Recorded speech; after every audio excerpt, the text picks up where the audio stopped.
Welcome to Grit and Gravitas with Ann and Annie, bringing you savvy, spirited stories of success. We're excited to deliver 30 minutes of inspiration, impact, and goodness.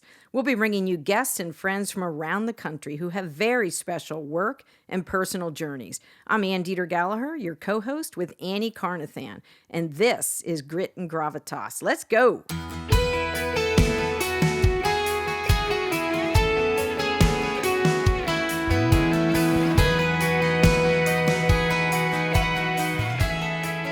Annie Carnathan, every Friday you're in the studio makes my day. We are back again to continue on. This is a part two. This is a first for us. Exciting. We love to be first. A first part two. We love a first part two. Excited. We had so much more to explore in the first conversation on CEOs and decision making and making tough decisions. And we didn't cut it off because the more you squirm, the more I know I'm onto something. Yes. And we need to know what's inside of you. Like, all we're doing is amplifying women in business stories. And you have such an incredible story. And look at where you are in the world. And it was too compelling to cut it off. And so now we're going to deliver our part two to the CEO and you and leading versus liking. Let's do it.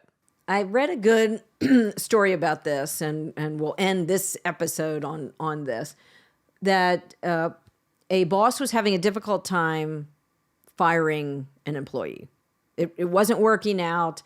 I think both parties were aware of it. It was a struggle. The boss just didn't want to, hurt the employee's feelings.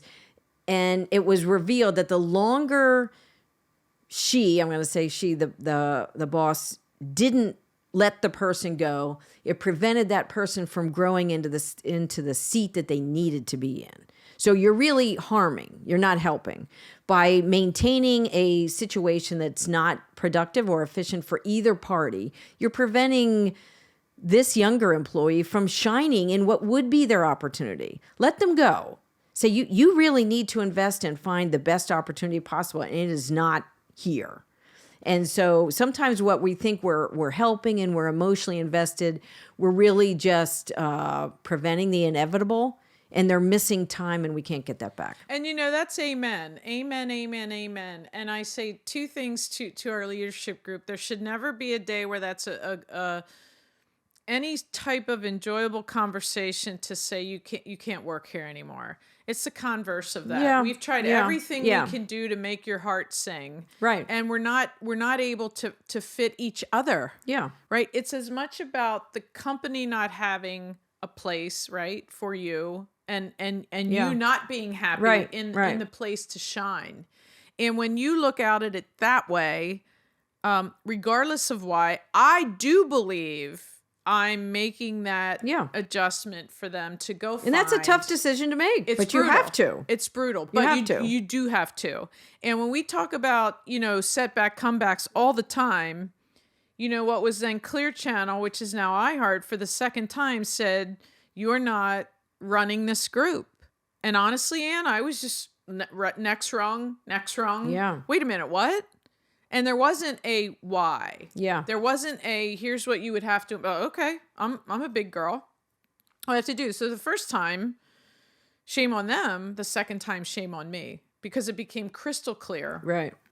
I wasn't getting that. And so my heart breaks in a million pieces. My feelings are hurt. Wait a minute, that upends everything. Now what? And it took me a year to figure out the now what. Yeah. And what would it mean? What would you want to do? Because here it is. Here's your opportunity. What would it be? Who would you talk to? What would that look like? I said to people, if you had to sell one thing, what would you sell? And someone said to me, something every single business needs. And I went, oh, okay, that's advertising. And it wouldn't be just, so I think and I wanted somewhere to go to every day. Mm-hmm. I wanted to belong to something. And so, all these agencies I had enormous regard for, throughout my career, people I genuinely loved that had mentored and tutored me. I mean, it just came down to where I live, where I could thrive. And then it became Universal Media for the people there, for the ownership group. And I thought, wow, thank you. Clear Channel / iHeart. It would have absolutely never, I had goals and I'm so loyal. And sometimes you just sort of outstay your welcome. Yeah. But to get totally turned upside down, like who looks forward to that? But I think the older we get, and I'll say this and I'll pretend that it's wisdom and just versus age. I really want to maximize my time. I don't want to stay with an individual or a client or a partner or an employee when the time is not right. I mean, we just need to. Because you have to. Yeah, we need to impact and influence the most people for the best that we have to pour into them. And so I really, I'm very conscious now of making good use of our time. And that might mean making very hard decisions. But as I dig deeper into this, isn't that what you've afforded yourself as a leader, down to the ability to make decisions about where your time is spent? Where you remind me all the time of your non-renewable time. Yes. And what you're like a beacon for me now, and you said this to me once, and it had such a resounding deep impact, is who's going to be there with you at the end. And it doesn't, whether it's my dog, whether it's a relative, whether it's a friend, when you look at it that way, and you're talking about where that non-renewable time goes, including our own, Right. of utmost and foremost, this is it. Not a dress rehearsal. What does that look like? And I do think the benefit of being a strong leader and commanding more of every day of your time is the ability, Anne, to not necessarily have to see someone. I've never woken up with this dread in the pit of my stomach. And who knew what the day brought? I was just happy to wake up, and the Lord's like, okay, I did my part. Go do yours, right? Yeah. And so, do you think, as leaders and as time goes by, that is an important decision that you're able to make for yourself? Oh, yes. You mean deciding where to spend my time. And I think, and with whom, right? And I think it is our responsibility to model that for the younger people in our employ and our families. You know, what is important to us. Do you ever scroll through? I know you probably don't.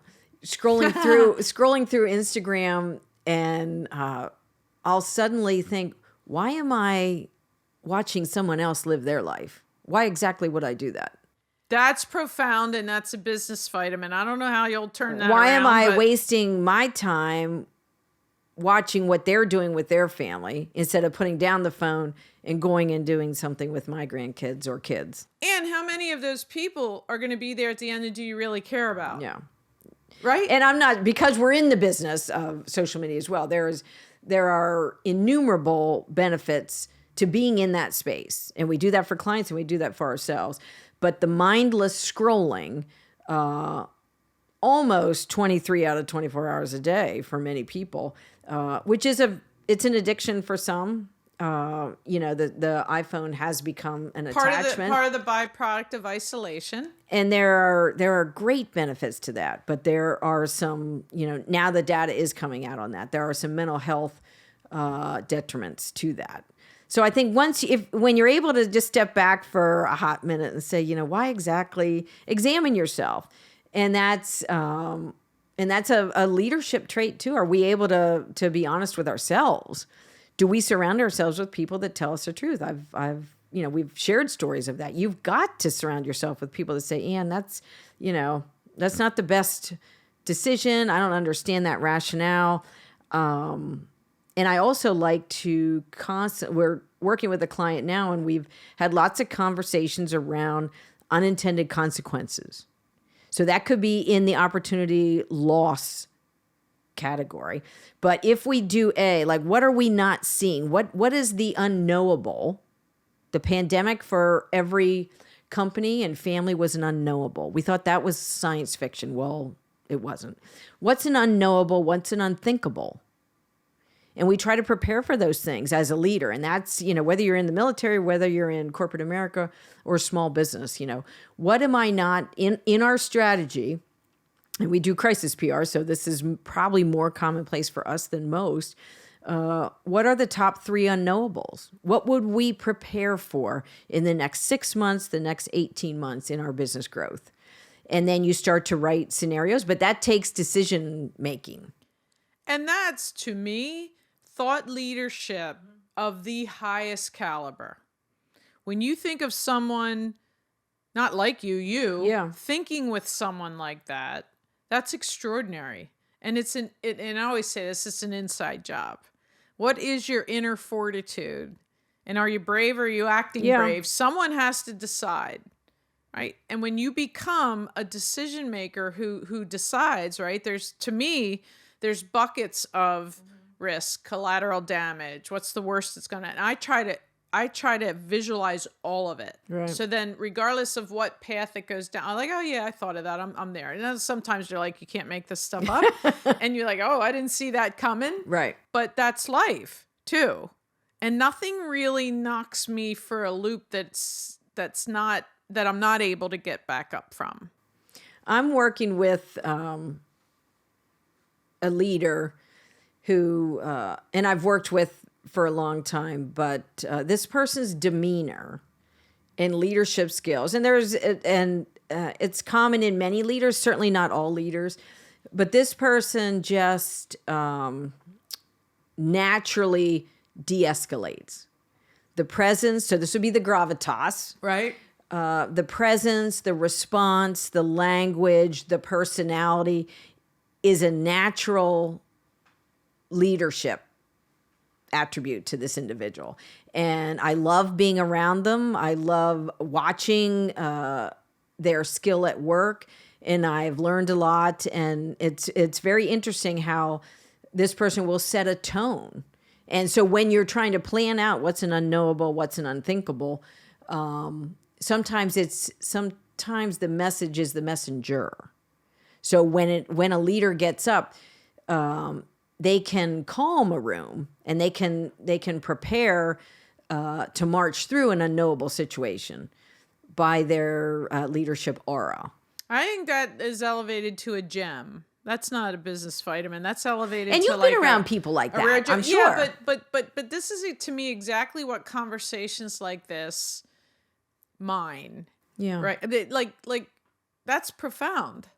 And so I'll listen to this again. Okay, got it. And I'll listen to it again and again and again, because that's the extraordinary part, I think. And someone said, our guest speakers the other day, 2 powerful leaders, she's the yin to my yang.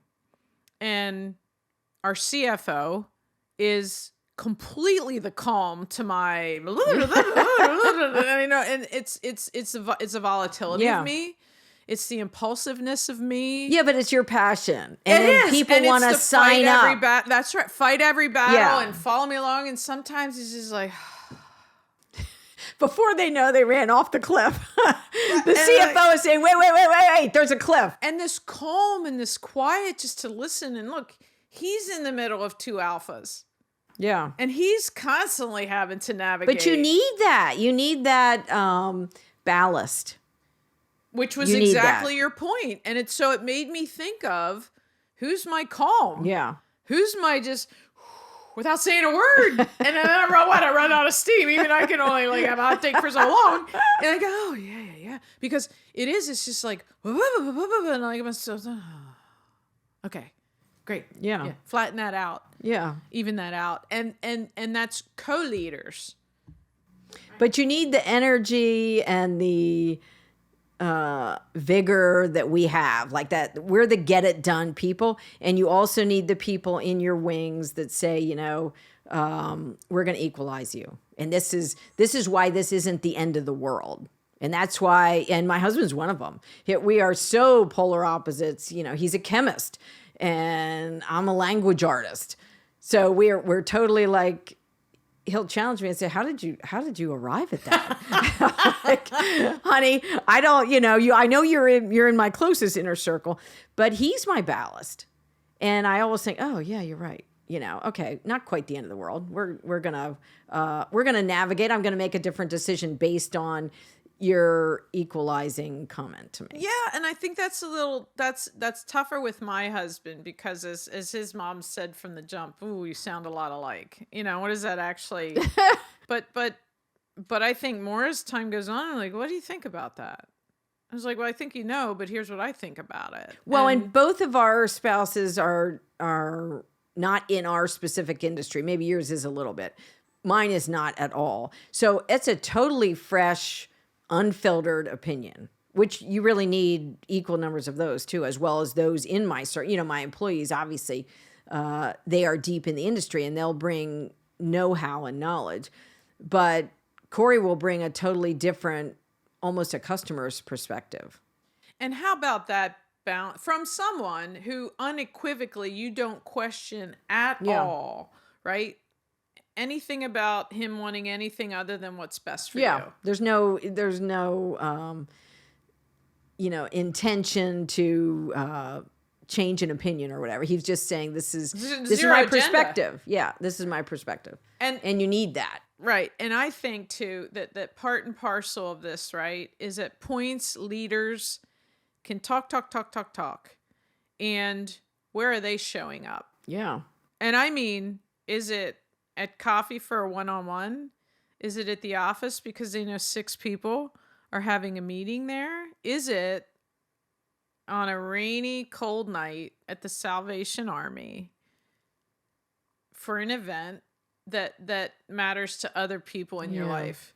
You have to show up. That was you. And it was Don and it was Annie. And all of that is the gravitas of leaders saying to other leaders, this would be really important for me, for you to be there, and how all those connections, right, come together, right, for no greater cause than kids, in charity and people in need.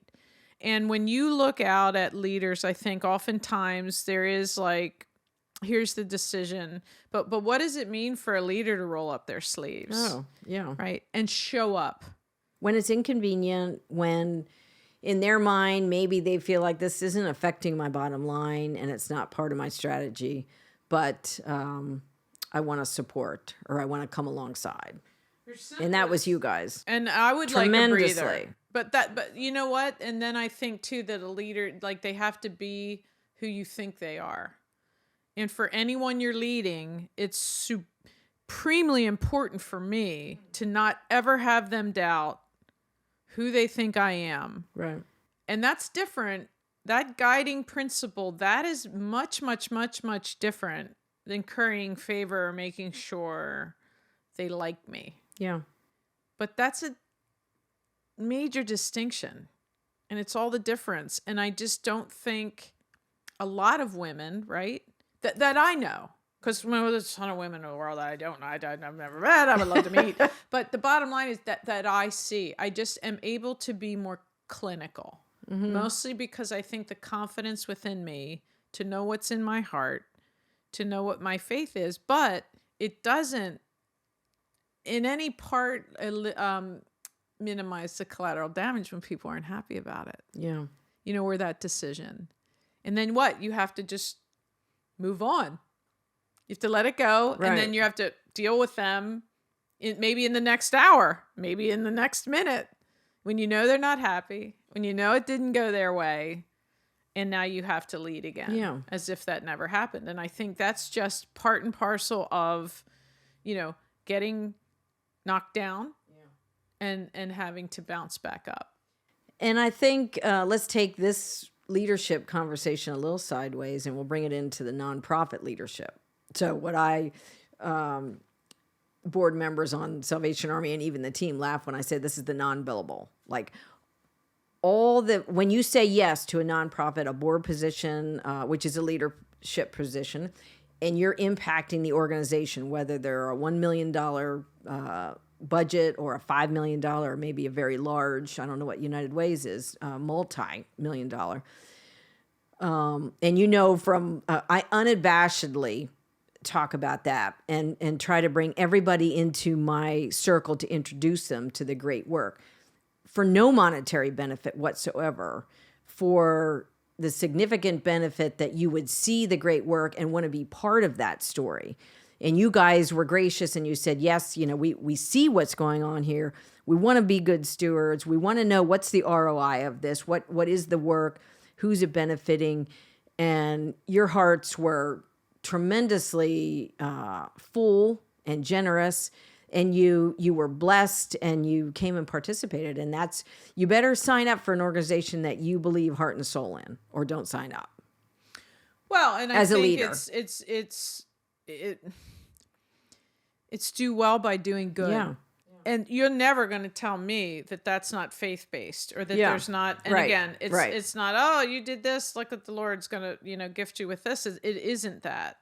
Not about that at all. It isn't about that at all. And that leads me back to the original premise of making decisions, because at the end of the day, can't say yes to everyone. No.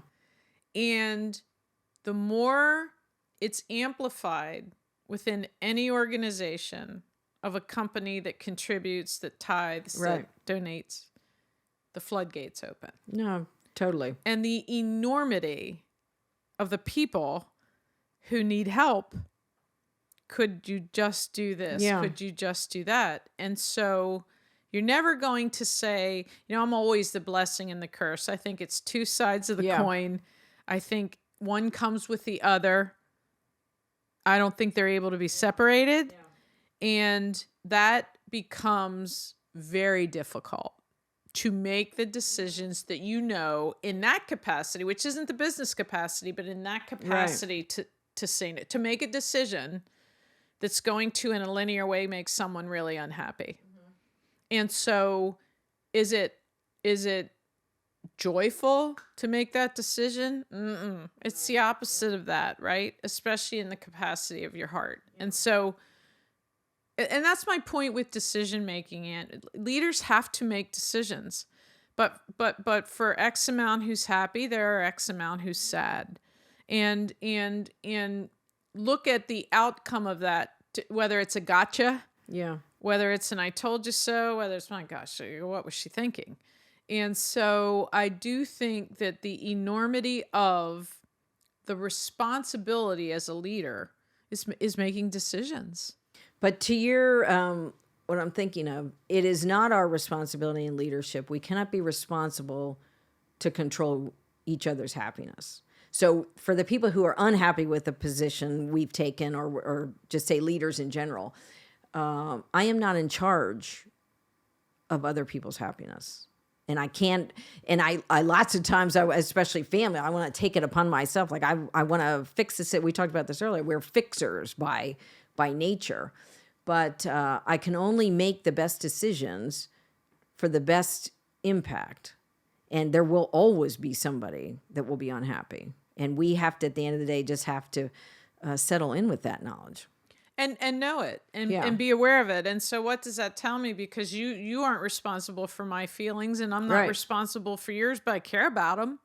Right. But I think we it's an interesting kind of narcissism that I think I can fix you, or I think I can make you happier, or that I have that much influence and leverage over you. Without Does that question. make sense? Right. Because it's foundational. It's trust. It's a mutual sounding board. It's yes, but not everyone has those same intentions. Yeah. And it's the same with them. And I say to someone, if you're this unhappy, time and time again, you probably need to have someone you believe in more, someone that maybe you're not doubting as much as you are. I mean, you know how and what people think.